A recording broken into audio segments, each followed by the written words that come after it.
Good morning बच्चों, कैसे हो आप लोग। चलिए बढ़िया। आज हम लोग फिर एक वीडियो लेके आए हैं वर्ग 8वीं की विषय विज्ञान से। बच्चों, जिस तरह से जीव जंतुओं को जीने के लिए ऑक्सीजन बहुत ही जरूरी है, अगर ऑक्सीजन हमें ना मिले तो शायद हम जीवन की परिकल्पना कर ही नहीं सकते हैं। ठीक उसी प्रकार नाइट्रोजन भी पेड़ पौधों के लिए अति आवश्यक है। ठीक है, तो बच्चों हम लोग ये सभी जानते हैं कि हमारे वायुमंडल में विभिन्न तरह के गैसें मौजूद हैं, जिसमें नाइट्रोजन, ऑक्सीजन, कार्बन डाइऑक्साइड, ये सारे बहुत सारे गैसें हैं। जिनमें सबसे ज़्यादा अगर गैस है तो वो कौन सी गैस है? नाइट्रोजन। यानी हमारे वायुमंडल में सबसे अधिक मात्रा में नाइट्रोजन पाया जाता है, और वह भी लगभग 78%। ठीक है, 78% नाइट्रोजन पाया जाता है। और यह नाइट्रोजन जो होता है यह प्रोटीन, न्यूक्लिक अम्ल, पर्णहरित एवं विटामिन में उपस्थित होता है। यानी नाइट्रोजन जो होता है वो गैस में तो होता ही है, वायुमंडल में होता ही है, लेकिन साथ ही कहाँ पर भी होता है? प्रोटीन में, न्यूक्लिक अम्ल में, पर्णहरित, पर्णहरित मतलब पेड़ पौधों के जो हरे पत्ते होते हैं वहाँ, और विटामिन में भी उपस्थित रहता है।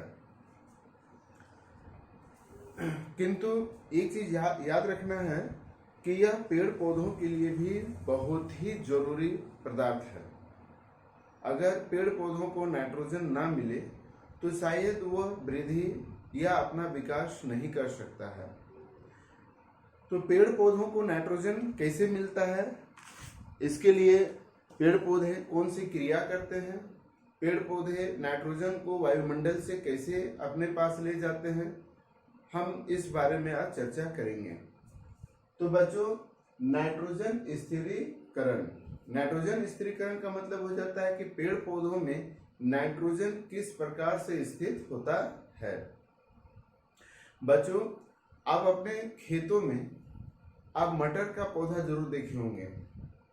अगर आप मटर के पौधों को, जब वो मटर सूख जाता है या उसे फल तोड़ लिए जाते हैं, तो आप एक मटर का पौधा को कबाड़िए। अभी तो सीजन नहीं है मटर का, तो अगर आप मटर के पौधे को कबाड़ेंगे तो आप देखेंगे कि उनके जड़ों में, मटर के जड़ों में जो जड़ होता है, मटर का जो जड़ होता है, जड़ में आप देखेंगे कि सफेद सफेद जो है दाने के जैसा मिलता है। अक्सर मटर के साथ आप सरसों का भी पौधा में देख सकते हैं। और यही मटर जो दाने टाइप का रहता है वह मुख्य रूप से नाइट्रोजन को स्थिरीकरण में सहायता करता है। ठीक है, तो मटर के दाने में अगर आप उसको जड़ सहित कबाड़ेंगे, मिट्टी सहित, अगर जड़ सहित कबाड़िएगा और मिट्टी को साफ कर दीजिएगा, तो उसमें आप अवलोकन करेंगे, देखेंगे तो सफेद सफेद जो है दाने के जैसा आपको दिखाई देगा। यह दाने क्या है? राइबोजियम है। और यह राइबोजियम क्या करते हैं? नाइट्रोजन को वातावरण से खींचकर यह पेड़ पौधों में ले जाते हैं। तो नाइट्रोजन स्थिरीकरण क्या है? लेग्यूम पौधे, पौधों की जड़ों में ग्रंथियां होती हैं। जैसे कि लेग्यूम जो पौधे होते हैं, लेग्यूम पौधे मतलब वो पौधे हो गए जिनके जड़ में इस तरह की ग्रंथियां पाई जाती हैं। इन ग्रंथियों में राइबोजियम, ये इसको याद रखिएगा कि इस पौधे के जो जड़ होते हैं उसमें राइबोजियम नामक जीवाणु उपस्थित होते हैं। कौन सा जीवाणु उपस्थित होते हैं? राइजोबियम। ठीक है, राइजोबियम नामक जीवाणु उपस्थित होते हैं। ये जीवाणु नाइट्रोजन को नाइट्रेट में परिवर्तित कर देते हैं। जो नाइट्रोजन वायुमंडल में जो पाए जाते हैं, तो उस नाइट्रोजन को क्या चीज में परिवर्तित करते हैं? नाइट्रेट में परिवर्तित कर देते हैं। यह प्रक्रिया नाइट्रोजन का स्थिरीकरण कहलाता है। यानी जब नाइट्रोजन नाइट्रेट में बदल जाता है तो इसी नाइट्रेट की बदलने की प्रक्रिया को हम लोग क्या कहेंगे? नाइट्रोजनीकरण करण करेंगे। देखिए नाइट्रोजन या नाइट्रोजन का स्थिरीकरण कहलाता है।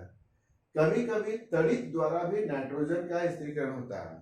बच्चों अभी आप देखेंगे कि अभी बरसात का सीजन चल रहा है और अक्सर बरसात में जो तड़ित होता है, गरज होती है, मलक होती है, तो उस गरज मलक में भी जो है नाइट्रोजन जो होता है वह हमारे भूमि पर आता है।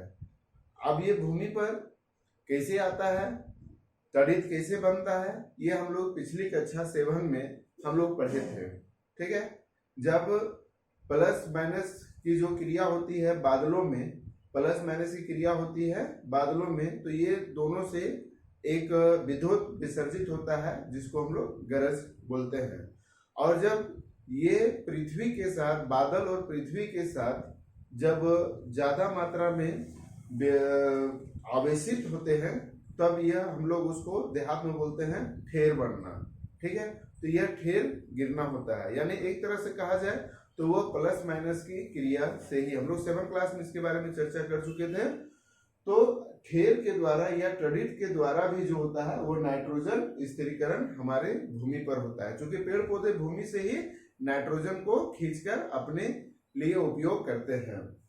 तो इसको याद रख लेना है ना, नाइट्रोजन का स्थिरीकरण होता है। उसी में एक और चीज आप जानेंगे, अमोनीकरण। अमोनीकरण क्या है?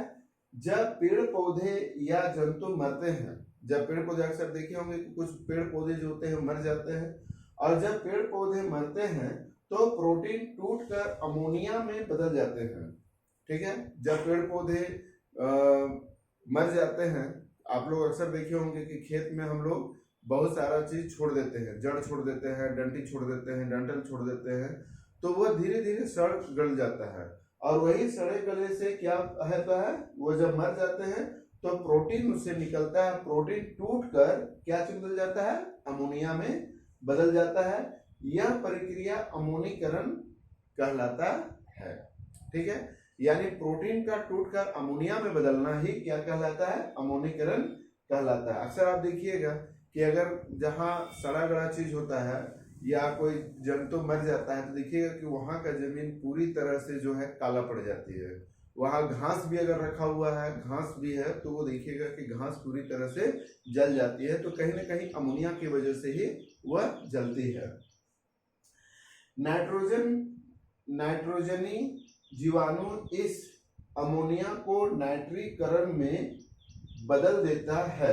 अब देखिए अमोनीकरण, ये नाइट्रोजनी जीवाणु इस अमोनिया को नाइट्रीकरण में भी बदल देता है। यह प्रक्रिया नाइट्रीकरण कहलाता है। यानी पेड़ पौधे जो है अगर सड़ गल जाते हैं, मर जाते हैं, और वो सड़ के फिर जो है प्रोटीन में टूटकर अमोनिया बनाते हैं, और जब अमोनिया बनना ही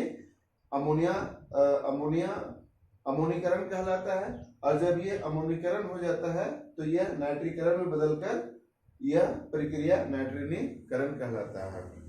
तो आप देखेंगे कि ये जो नाइट्रोजन है यह बहुत प्रकार से हमारे धरती पर, वायुमंडल से जमीन पर, भूमि पर, है ना, ये प्रवेश करता है बहुत सारी क्रियाओं से। एक तो क्रिया हो गया क्या कि पेड़ पौधे उसको अपने ओर खींचते हैं। ठीक है, पेड़ पौधों का जो राइबोजियम है ना, वो अपने ओर खींचते हैं। टेरिड से आता है, पेड़ पौधे मर जाते हैं तो उससे भी जो है नाइट्रोजन जो है वो जमीन के अंदर जाता है ना। और इसके बाद जो है ये बहुत सारी प्रक्रियाओं से हमारे जमीन पर, हमारे भूमि पर जो है ये नाइट्रोजन जो है वो आता है। तो अब यहाँ पर देखेंगे कि नाइट्रोजन चक्र, आखिर हमारे वायुमंडल में 78% नाइट्रोजन है, और इतने सारे चीजों से नाइट्रोजन जो है हमारे भूमि पर प्रवेश करता है, तो आखिर नाइट्रोजन खत्म क्यों नहीं होती है? ठीक है, तो नाइट्रोजन खत्म इसलिए होती है कि एक चक्र के समान ये घूमते रहती है। अब ये नाइट्रोजन चक्र क्या है इसको जानेंगे। नाइट्रोजन का वायुमंडल से मृदा, यानी नाइट्रोजन का, चूंकि वायुमंडल में नाइट्रोजन है, और वहां से मृदा यानी मिट्टी में आना, मिट्टी यानी मृदा, पौधे तथा जंतु में परिवहन की संपूर्ण प्रक्रिया को नाइट्रोजन चक्र कहते हैं। संपूर्ण प्रक्रिया यानी वायुमंडल से मृदा में जाना, मृदा से फिर पौधों में आना, पौधों से फिर ये जंतुओं में परिवहन मतलब चलना, ठीक है, पौधों में चला जाना, इस संपूर्ण प्रक्रिया को हम लोग नाइट्रोजन चक्र कहते हैं। और आप लोग भी नाइट्रोजन चक्र को अच्छी तरीके से याद कर लेंगे, यानी वायुमंडल से मिट्टी में जाना, मिट्टी से पौधों में जाना, पौधों से फिर जंतुओं में जाना, ये सारे जो चक्र होते हैं वह क्या होते हैं, नाइट्रोजन चक्र कहलाते हैं। जब पौधे या जंतु मरते हैं तो प्रोटीन टूटकर अमोनिया बदल जाता है, यह अमोनीकरण होता है, ये तो हम लोग जान गए हैं, है ना। यह नाइट्रेट या तो ह्यूमस में संग्रहित हो जाते हैं या जल द्वारा बहा दिया जाता है। कभी कभी ये नाइट्रोजनी जीवाणु के द्वारा जो है पुनः वायुमंडल में वापस चला जाता है। अब थोड़ा सा ध्यान देंगे नाइट्रोजन चक्र के बारे में। ये हम नाइट्रोजन चक्र बना है कि किस तरह से नाइट्रोजन जो है वो हमारे वायुमंडल में घूम के आ जाता है। ये बहुत सारी प्रक्रियाओं से होता है, जैसे वायुमंडल में नाइट्रोजन है, ठीक है, देख रहे हैं वायुमंडल में नाइट्रोजन की मात्रा है। अब ये क्या हुआ, तड़ित के द्वारा, देखिए तड़ित के द्वारा ये कहाँ चला गया, मिट्टी में उपस्थित नाइट्रोजनीकरण के यौगिक, तड़ित के द्वारा वायुमंडल में नाइट्रोजन है, और जब तड़ित हो गया, गरज हो गया, तो डायरेक्ट वो कहाँ चला गया, मिट्टी में उपस्थित नाइट्रोजन के यौगिक, यानी वो डायरेक्ट हमारे भूमि में आ गया।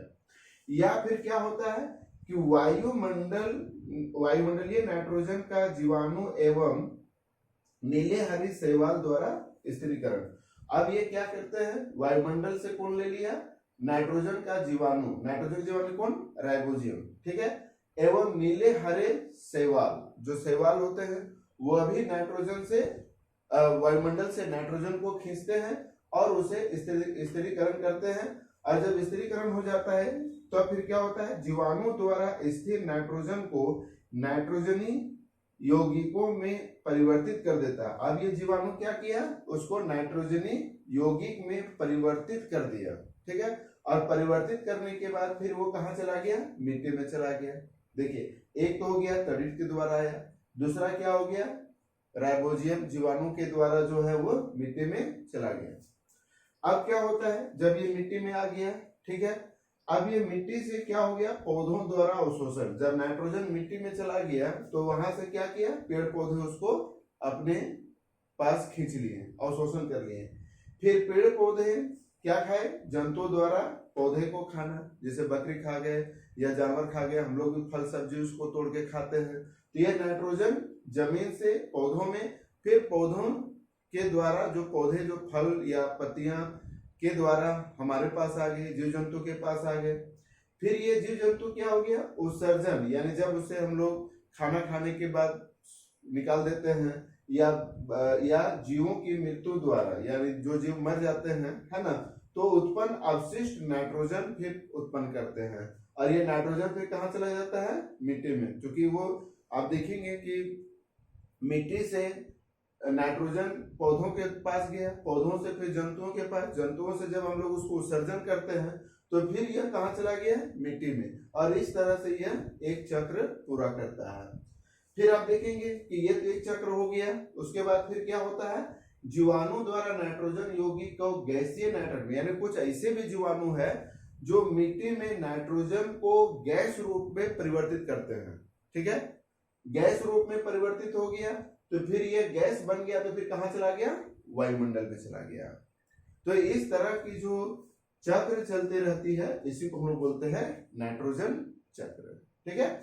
मिट्टी में आगे देखिए वायुमंडल से तड़ित द्वारा या नाइट्रोजन का जीवाणु एवं नीले हरे शैवाल द्वारा, फिर जीवाणु द्वारा स्थिर नाइट्रोजन के यौगिक परिवर्तित कर रहे हैं, इसको परिवर्तित करके फिर मिट्टी में ले आए। फिर मिट्टी से कुछ जीव जो है, कुछ जीवाणु जो है उसको गैसीय रूप में बदल देते हैं और गैस बनने के बाद फिर वो वायुमंडल में चले जाते हैं। या फिर मिट्टी से पेड़ पौधे, हम लोग पेड़ पौधे यूज किए, पेड़ पौधे से फिर जंतु यूज किए, जंतु से फिर जो है हम लोग उसे फिर से मिट्टी में छोड़ देते हैं। और इस तरह से यह संपूर्ण प्रक्रिया जो है नाइट्रोजन चक्र कहलाती है। तो इस तरह से आप लोग विज्ञान का जो है पेज नंबर 40 में देखेंगे नाइट्रोजन चक्र। अगर यहाँ पर स्पष्ट नहीं दिखाई दे रहा है तो आप पेज नंबर 40 में जो है नाइट्रोजन चक्र बना हुआ है, आप उसे अच्छे ढंग से कॉपी में उतार के और उसे याद करेंगे। इस तरह से जो हम लोग सूक्ष्मजीव चैप्टर पढ़ रहे थे वह सूक्ष्मजीव जो है चैप्टर कंप्लीट होता है। इसका अभ्यास आप लोग बनाकर मेरे व्हाट्सएप नंबर पे भेजेंगे, और अगर इस अभ्यास को बनाने में किसी तरह से कोई समस्या खड़ी होती है या जिसका उत्तर नहीं जानते हैं तो निश्चित तौर पर मेरे पास क्वेश्चन को भेजेंगे व्हाट्सएप में, पर्सनल व्हाट्सएप नंबर पे, और मैं वहां से आपको उत्तर दे दूंगा। अब हम लोग नेक्स्ट जो वीडियो बनाएंगे वो होगा विद्युत धारा का रासायनिक प्रभाव। यह बहुत इंटरेस्टिंग सब्जेक्ट है और मजा भी लगेगा।